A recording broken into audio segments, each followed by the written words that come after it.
So we have seen the angel and his description. అయితే బలిష్ఠుడైన దూతను చూసాం, ఆయన యొక్క వర్ణనని మనం చూసాం. Now we'll see the strong angel and his oath, verses 5 to 7.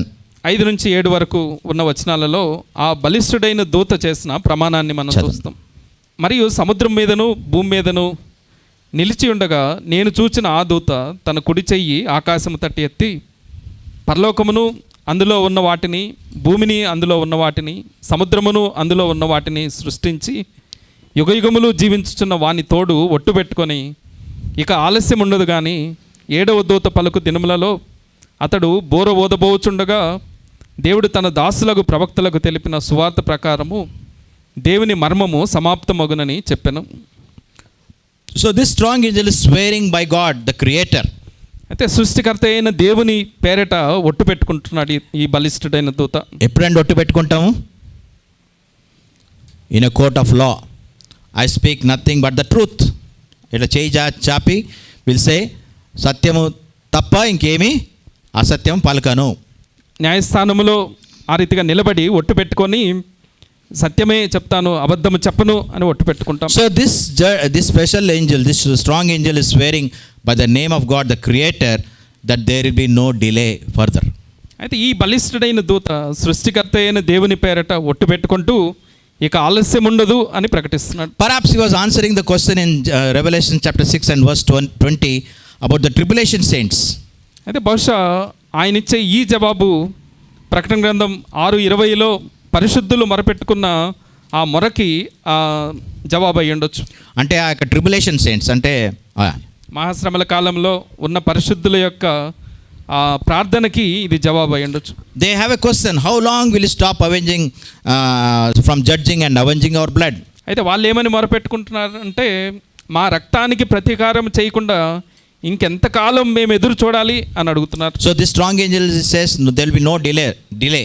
I have answered your question. అయితే ఈ బలిష్ఠుడైన దూత చెప్పే జవాబు ఏంటంటే మీ ప్రశ్నకి జవాబు ఇక ఆలస్యం ఉండదు అని చెప్తున్నాడు. I will sound the 7th trumpet. 7వ బూర ఊదబడుతుంది అని ప్రకటించాడు. What happens when the 7th trumpet is blown? 7వ బూర ఊదితే ఏం జరుగుతుంది? There will be poured 7 bowls of God's wrath. అయితే 7 ఉగ్రత పాత్రలు కుమ్మరించబడతాయి. That means the final acts of judgment is on the cards. అంటే దాని అర్థం ఏంటి అని అంటే తీర్పు యొక్క ముగింపు లేకపోతే ఉగ్రత యొక్క ముగింపు పరాకాష్ఠకి చేరుకుంటుంది అని అర్థం. ఇంకా ఆలస్యం లేదు. There will be no 10th and 11th chapter up to 14th verses. ఆ ఆలస్యం నేను చేయను. It is there. ఇంకా ఆలస్యం ఉండదు అంటే ఇక అది త్వరలో జరగనై ఉంటుంది అని అర్థం. God has imposed upon himself self-imposed delay. అయితే ఆలస్యాన్ని దేవుడు కావాలని చేసేవాడుగా ఉంటున్నాడు ఇప్పటి వరకు కూడా. And he will pour out God's judgment will come very shortly. అయితే ఇక ఆలస్యం ఉండదు కానీ ఆయన తీర్పు కుమ్మరించబడుతుంది.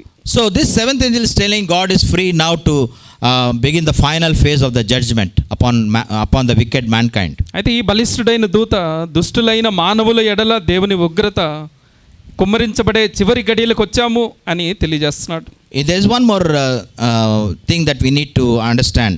అయితే మనం అర్థం చేసుకోవాల్సిన మరో సంగతి ఏంటంటే the mystery of God is finished as he preached to his servants the prophets. 7వ వచనంలో ఈ రీతిగా ఉంటుంది. దేవుడు తన దాసులకు ప్రవక్తలకు తెలిపిన సువార్త ప్రకారము దేవుని మర్మము సమాప్తమగును. I'll give you a small homework. అయితే మీరు ఇంటి దగ్గర అభ్యాసం చేయడానికి ఒక పని అప్పచెప్తాను. To the people in the assembly, to the people in the Zoom. ఇక్కడ సంఘంలో కూర్చున్న వారికి, జూమ్లో ఉన్న వారికి కూడా వర్తిస్తుంది అది. There are many mysteries in the Bible. బైబిల్లో అనేకమైన మర్మాలు ఉంటున్నాయి. Mystery of resurrection, పునరుద్ధానం అనే మర్మం. mystery of Israel, ఇశ్రాయేలు అనే మర్మం. mystery of Christ, క్రీస్తు అనే మర్మం. mystery of lawlessness, అలానే దుర్నీతి అనే మర్మము. mystery of the gospel, సువార్త అనే మర్మము. You can take out any dictionary, Christian dictionary, and write out these mysteries. అయితే మీరు ఏదైనా పదకోశం తీసుకొని ఈ మర్మాల జాబితాని మీరు రాసి పెట్టుకోండి. So God is saying the mystery also is going to be finished. అయితే ఆ మర్మము కూడా సమాప్తం అవుతుంది అని దేవుడు ఇక్కడ చెప్తున్నారు. Dear friends, have you considered how privileged we are? మనం ఎంత ఆధిక్యత కలిగిన జనులమో ఎప్పుడైనా ఆలోచన చేశారా? The Old Testament people never had the mystery of the church. పాత నిబంధన విశ్వాసులకి పాత నిబంధన భక్తులకి సంఘము అనే మర్మము తెలియదు, mystery of marriage. వివాహము అనే మర్మము తెలియదు. All this have been now revealed to us. వాటిలో ఉన్న మర్మము ఇప్పుడు మనకి బయలుపరచబడింది. In Romans we have the mystery of Israel. రోమీయులకు రాసిన పత్రికలో ఇశ్రాయేలు అనే మర్మాన్ని చూస్తాం. So on, there is a mystery that is going to be finished, and we are so privileged to unravel all the mysteries that have been given in the Bible. అయితే ఈ రీతిగా బైబిల్లో ఇవ్వబడిన మర్మాలన్నీ మనకు తెలియచేయబడి సమాప్తం చేయబడుతున్నాయి. So the angel is now telling what is God about to unleash. అయితే ఇక్కడ దూత దేవుడు ఏం చేయనై ఉంటున్నాడో దాన్ని తెలియజేస్తున్నాడు. Now if you come to verses 8 and 11, the final verses of this chapter. ఈ అధ్యాయంలో ఉన్న చివరి 4 వచనాలకు 8 నుంచి 11 వరకు ఉన్న వచనాలకు వస్తే, చదవండి. అంతటా పరలోకము నుండి నేను విన్న స్వరము మరలా నాతో మాట్లాడుచు, నీవు వెళ్ళి సముద్రం మీదను భూమి మీదను నిలిచి ఉన్న ఆ దూత చేతిలో విప్పబడి ఉన్న ఆ చిన్న పుస్తకము తీసుకొనమని చెప్పుట వింటిని. నేను ఆ దూత యొద్దకు వెళ్ళి ఈ చిన్న పుస్తకం నాకిమ్మని అడుగుగా ఆయన, దాన్ని తీసుకొని తినివేయము, అది నీ కడుపుకు చేదగును కానీ నీ నోటికి తేనెవలే మధురముగా ఉండునని నాతో చెప్పెను. అంతటా నేను ఆ చిన్న పుస్తకమును దూత చేతిలో నుండి తీసుకొని దాన్ని తినివేసి తిని, అది నా నోటికి తేనెవలే మధురముగా ఉండెను కానీ నేను దానిని తినివేసిన తర్వాత నా కడుపుకు చేదాయను. అప్పుడు వారు, నీవు ప్రజలను గూర్చియు జనములను గూర్చియు ఆయా భాషలు మాట్లాడు వారిని గూర్చియు అనేక మంది రాజులను గూర్చియు మరలా ప్రవచింప నగత్యమని నాతో చెప్పిరి. Why did the angel ask John to eat this small book? ఆ దూత ఈ యోహానుని ఎందుకు ఈ చిన్న పుస్తకాన్ని తినివేయమని ఆజ్ఞాపించాడు? Perhaps we might also have the same response. అయితే మనకి కూడా అటువంటి స్పందనే ఉండాలేమో.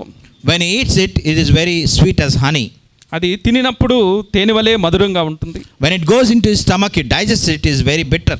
అయితే తన కడుపులోకి వెళ్ళిన తర్వాత దాన్ని జీర్ణించుకున్నప్పుడు అది చేదుగా అనిపిస్తుంది. When we read the word of God and assimilate it, అయితే దేవుని వాక్యాన్ని భుజించి దాన్ని జీర్ణించుకున్నప్పుడు it is sweet and bitter at the same time. అది తీపిగా ఉంటుంది, అలానే చేదుగా కూడా ఉంటుంది. You can write down the references. David said, the psalmist says in Psalm 19 and verse 16, the same thing.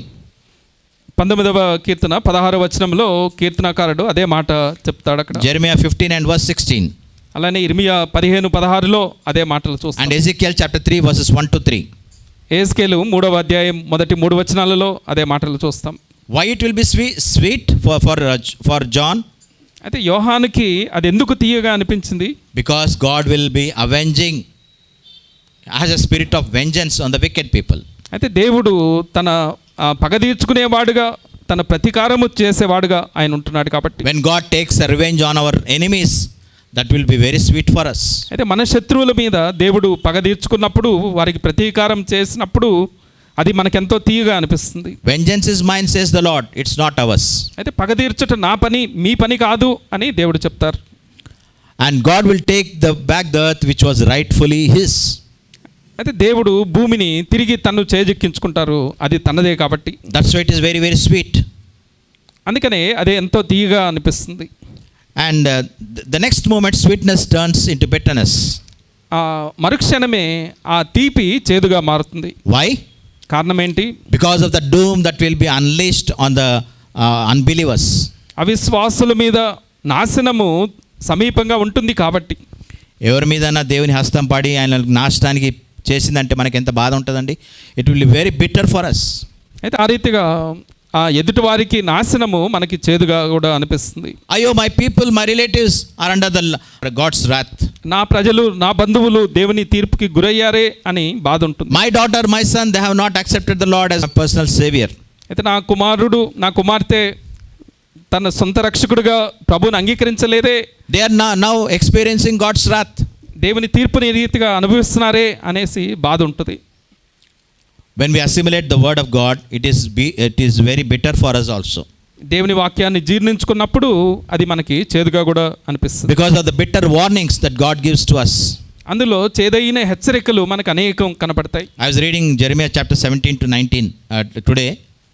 ఈరోజు ఇర్మియా 17 నుంచి 19 వరకు చదువుతున్నప్పుడు God is saying, you false prophets, I never spoke to you. మిమ్మల్ని ఎప్పుడు నేను మా మాటలు ఇవ్వలేదు, కానీ you say that God has spoken through us. You are all false prophets. అయితే మీరు అబద్ధ ప్రవక్తలయ్యుండి దేవుడు మీతో మాట్లాడకపోయినా దేవుడు మాకు ఇలా సెలవిచ్చాడు అని చెప్తున్నారు. మీరు అబద్ధ ప్రవక్తలు You are doing all this for your fame. అయితే ఇవన్నీ మీ పేరు ప్రతిష్టలు సంపాదించుకోవటం కోసం చేసే పనులు అని ఆయన చెప్తారు. Sometimes God gives us some bitter things to swallow. అయితే కొన్నిసార్లు మనం మింగటానికి చేదు వాటిని కూడా దేవుడు ఇచ్చేవాడుగా ఉంటాడు. Finally, the chapter ends with the command to John to prophecy concerning other nations. ఇక్కడ చివరికి ఇతర జనాల గురించి వాళ్ళకి ప్రవచించాల్సిన మాటలు ప్రవచించమని ఈ అధ్యాయము ముగిసేదిగా ఉంటుంది. What do we take from this chapter? ఈ అధ్యాయం నుంచి మనం ఏం నేర్చుకుంటాం? There are some 5 applications. 5 అన్వయింపు మాటలు మనం చూడొచ్చు. Verses 8 and 9. 8-9 వచనాలలో చూస్తే the command was to John to go and take the book.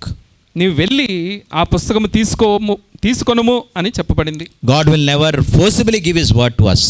అయితే దేవుడు ఎప్పుడూ కూడా బలవంతముగా వాక్యాన్ని మనకు అందివ్వరు. We will have to take it willingly and read it. అయితే ఇష్టపూర్వకంగా మనం తీసుకొని దాన్ని చదవాలి. And then only it alters our life. అలా చేసినప్పుడే మన జీవితాన్ని మారుస్తుంది. నేను చదవమన్నప్పుడు మీరు చదివితే దానికి ఏం లాభం అండి? What is the use of it? ఆ రీతిగా బలవంతము చేయబడి వాక్యాన్ని చదివితే ఏం లాభం? You read it by your self. అయితే ఇష్టపడి మీ అంతటా మీరే వాక్యాన్ని చదువుకోవాలి. అండ్ సెకండ్ అప్లికేషన్ ఇస్, రెండవ అన్వయింపు మాట ఏంటంటే, God's word gives life to those who heed the warnings but it spells a doom to those who forsake the word. అయితే దేవుని మాటలు వినే వారికి, విధేయత చూపించే వారికి ఆశీర్వాదం తెస్తాయి. అయితే వినని వారికి, అవిధేయులకి నాశనాన్ని తెస్తాయి. God's word gives life. దేవుని వాక్యము జీవాన్ని ఇస్తుంది. ఇఫ్ యు ఒబే, విధేయత చూపిస్తే జీవం. But spells doom if you forsake the word. ఒకవేళ వాక్యాన్ని పెడచెవిని పెడితే అది నాశనాన్ని తెస్తుంది. అండ్ థర్డ్ అప్లికేషన్ ఇస్, మూడవ అన్వయింపు మాట ఏంటంటే, our life should be filled with praise because the Bible unravels many of the ministries which have been hidden for ages. అయితే యుగాల నుంచి దేవుని మర్మము దాచబడి ఉంటుంది. ఆ మర్మాలు మనకి బయలుపరచబడుతున్నాయి అనే ఆధిక్యతను బట్టి మనం ఆనందించాలి అనేది మూడవ సంగతి. ఫోర్త్ అప్లికేషన్ ఇస్, నాలుగవ అన్వయింపు మాట ఏంటంటే, God reveals many of the things only if we are faithful to him. అయితే దేవుడు తన మర్మాలను ఎప్పుడు బయలుపరుస్తారు అంటే ఆయనకి నమ్మకస్తులుగా మనం జీవించినప్పుడే. Who was the faithful person in Revelation? It was John, Apostle John. ప్రకటన గ్రంథములో ఆ రీతిగా విధేయత చూపిస్తున్న వ్యక్తి అపోస్తలుడైన యోహాను. Probably he was about 90 years old when this revelation was given to him. ఈ ప్రత్యక్షత ఇవ్వబడినప్పుడు బహుశా 90 సంవత్సరాలు పైబడిన వాడై ఉంటాడు ఆయన. For the faithfulness of the gospel, he was on the island of Patmos.